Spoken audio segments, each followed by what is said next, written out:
Yeah, International Music Summit, Grand Hotel in Ibiza. This is live on New Groove TV. Hello. I'm an artist, live in New York City, pretty outspoken. I'll try to keep it tame. Come on, give us a little more than that. Give us a little more. Like, I came here to make friends, not enemies.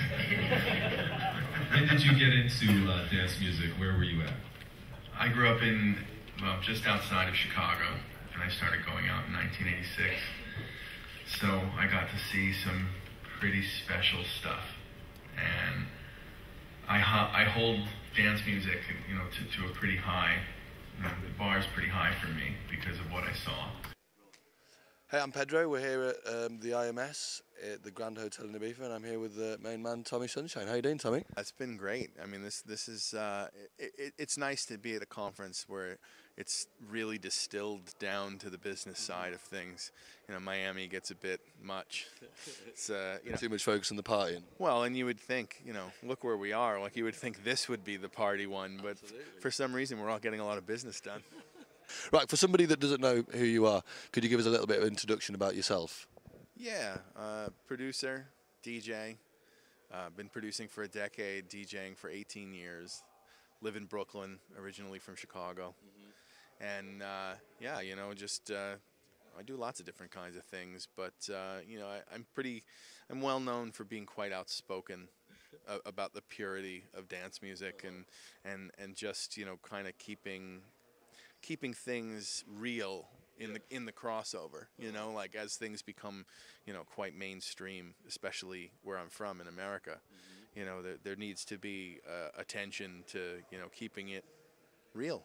I think it's important that we share what we've all experienced with the rest of the world. I mean, the reason why, people, fight wars and, do stupid shit all over the world is because they've never taken a knee. They've never had a great night out with a DJ. You know what I mean? Like, if these people were like shown what we experience and the lives that we live, then that's a lot less wars. That stuff would probably quell. Like there wouldn't be all this dumb static going on all over the world. Mental image: George Bush, Osama bin Laden, up front having it, both eating the tits off. What do you reckon would happen? Yeah, if George Bush would put down the cocaine long enough to pop an E. How do you think the scenes differ from, over the pond in Europe and in America? What are the main differences in the electronic dance scene, do you think? Well, in Europe, there's videos, there's that get played on television, there's airplay, there are stations that are dedicated to dance music. In America, there's 5 terrestrial dance music stations for the entire country.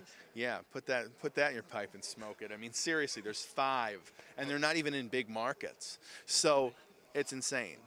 Yeah, it's really sad. I mean, like, and so there's no radio support. And the biggest obstacle that we've got going on in America is that you have essentially something that gets people together at nighttime and involves them indulging in substances that the government can't tax. This is a huge problem. I mean, America likes entertainment that they can run through Ticketmaster, charge tons of taxes and fees for, and that serve alcohol, because they make tons of money off alcohol too.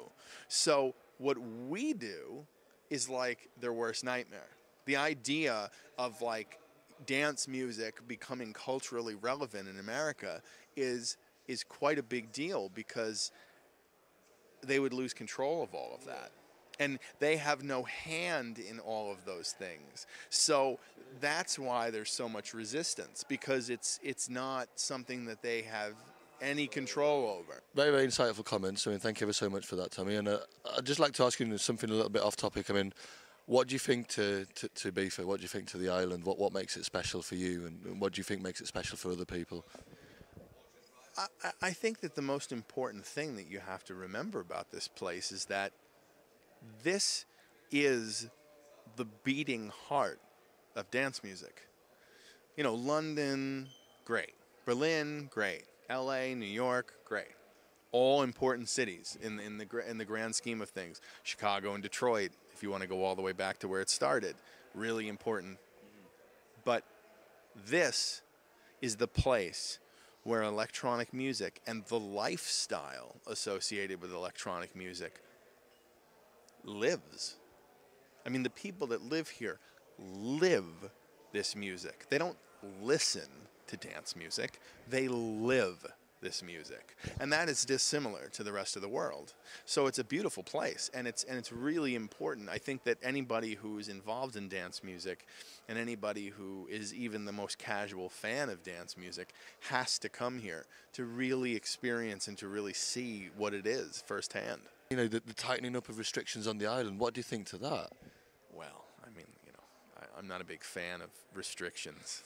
So, I mean, you know, you're never going to get any good words from me about that. But, I mean, you know, sometimes you just got to, like, I mean, you know, if people live by the airport and they're complaining about noise, it's like, don't live here.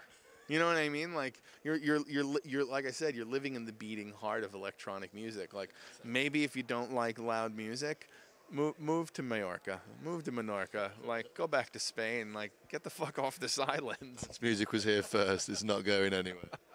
I don't know if it was here first, but it's definitely claimed this place as its own.